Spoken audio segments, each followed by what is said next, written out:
Welcome to this explainer. When you really look at the 7-year history of the AEW World Championship, you are not just looking at a list of wrestlers holding a shiny belt. No way. You are looking at a living, breathing heartbeat of a company's corporate growth.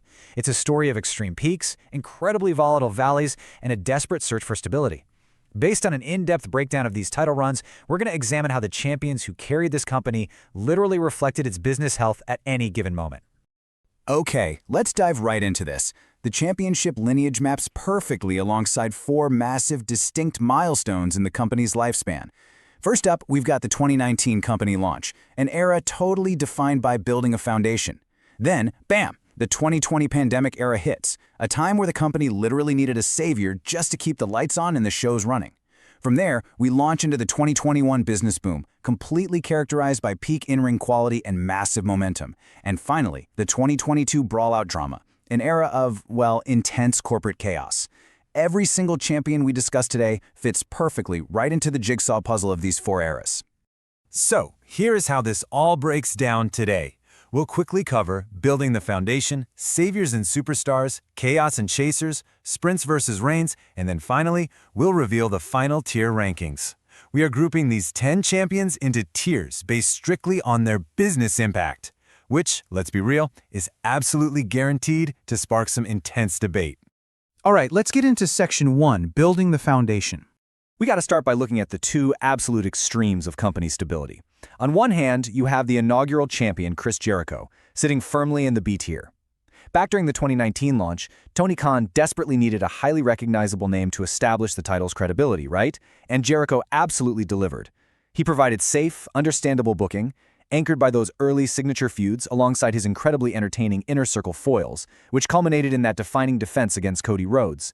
But then, on the exact opposite end of the spectrum, we have CM Punk, dropping straight into a tier all of his own at the very, very bottom.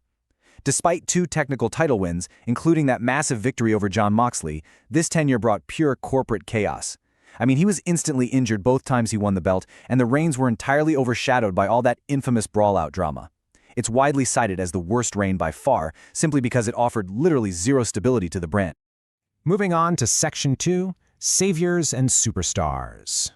Now, before we start naming names in this S-tier core, let's clearly define what an S-tier champion actually is. It's not just someone who puts on good matches. No, it is a title holder who fundamentally elevated the company's business metrics, provided unquestionable stability, and drove massive critical acclaim.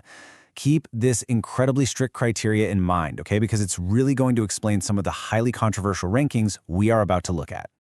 This brings us to the 2 pillars of AEW's corporate history, Jon Moxley and Kenny Omega. It's basically a 1A and 1B situation, kind of like Superman and Batman. Jon Moxley is defined as the savior. He's the ultimate break glass in case of emergency ace. When the 2020 pandemic hit and everything was terrifyingly uncertain, Moxley threw the company on his back as a fighting champion and just kept the shows running.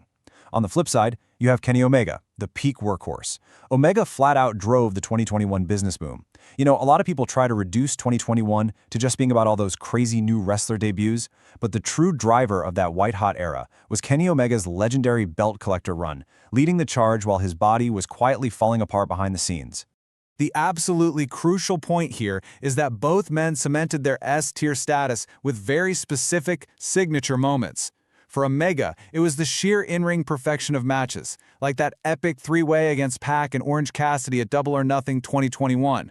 But for Moxley, his defining moment wasn't even a match at all. It was a promo. After the devastating CM Punk brawlout chaos, Moxley literally canceled his vacation, stepped into the ring, and delivered the legendary "It's time to be a legend" promo. He verbally righted the ship and saved the company's morale. And honestly, that is the true definition of a company ace. Which leads us into Section 3, Chaos, Controversy, and Chasers. Okay, brace yourselves, because this is where the debate in our source material gets really, really heated. Hangman Adam Page lands in the S tier, but for a highly controversial reason. He's actually not here because of his time holding the belt. He's here because he is arguably the best chaser in professional wrestling today. Think about it. The magic of Hangman's character, rallying the fans as the ultimate man of the people against major threats like Omega and Moxley, is so incredibly vital to AEW's business that the chase itself elevates him straight to the top tier. To really highlight this, the source lays out a prevailing sentiment that goes exactly like this. When he wins the world title, I'm like, okay, cool. The magic in Hangman is in the chase.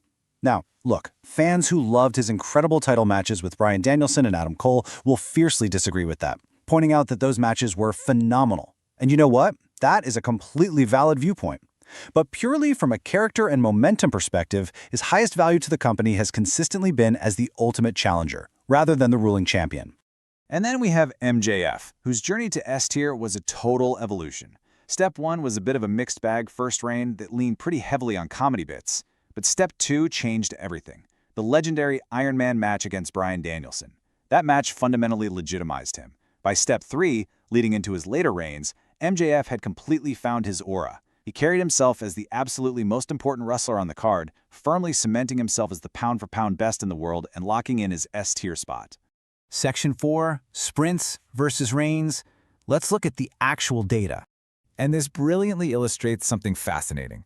When you map out the total days of every single champion in the company's history, a massive disparity emerges. You have marathon champions like Moxley and Omega stretching across months and years, and all the way at the other extreme, you have incredibly short runs like Darby Allin's. But here's the crazy part. Wrestlers from both ends of this spectrum land in the exact same S tier. It just goes to show the length of a championship run doesn't always equal its quality. To really prove that point, let's look at Bryan Danielson, who unfortunately falls all the way down to C tier in this analysis. His moment winning the title at All In was historically great, no doubt about it. But the actual reign itself, it felt like pure filler. Defending against Jack Perry on a major pay-per-view just didn't have that massive world title weight to it. The reality was, Danielson was already physically beat up and essentially on his way out the door as a full-time performer, so despite his legendary status, the reign functionally served as a placeholder until he dropped it. Now, let's contrast that traditional storyline-heavy marathon reign with a totally different approach. Enter Darby Allin and the short sprint. Darby's approach was this hyper-fast-paced, high-risk sprint where he defended the title constantly, sometimes multiple times a week, against incredibly tough challengers like Brody King and Kevin Knight.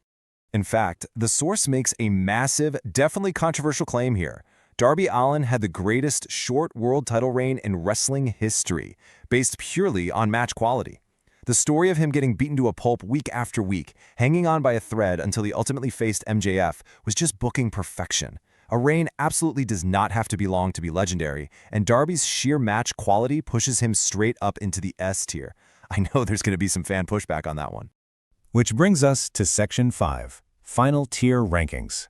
Let's look at the complete board. But first, we have to talk about our A-tier enforcers, Samoa Joe and Swerve Strickland. Samoa Joe provided incredible value with his deeply intimidating aura, delivering perfect pit-stop transitional reigns where he violently dispatched challengers. He made every single defense feel like a major main event. Then you have Swerve Strickland, who was undeniably the most over star on the company through late 2023. He put on huge, massive defenses against absolute top-tier talent like Will Ospreay and Bryan Danielson. Both Swerve and Joe served as crucial A-tier anchors for the brand. Before you reveal the final list, just think about the number 10. Over a wildly chaotic 7-year corporate history, navigating a global pandemic and massive backstage drama, only 10 men have ever held this prestigious title. That makes it an incredibly exclusive club in the modern wrestling landscape. So here it is. This final tier list ultimately reflects the shifting business peaks and valleys of AEW's corporate history. Your S tier represents the absolute peak workhorses and saviors: Moxley, Omega, MJF, Hangman, and Darby. Your A tier features those highly reliable main event anchors, Samoa Joe and Swerve Strickland. The B tier holds your foundational stability with Chris Jericho. Down in C tier, we have the unfortunate placeholder reign of Bryan Danielson, and sitting at the absolute bottom representing total corporate chaos is CM Punk. So what does this all mean? Well, it leaves us with one final provocative question for you. Does Swerve Strickland deserve an immediate promotion to S tier? Keeping him in A tier might just be waiting for a second reign to confirm his status, but his first run was undeniably massive. What do you think truly defines a legendary champion? Is it a marathon reign, a perfect sprint, or just undeniable aura? Let us know your thoughts and debate Swerve's placement in the comments below. Thanks so much for joining me for this explainer, and we'll catch you next time.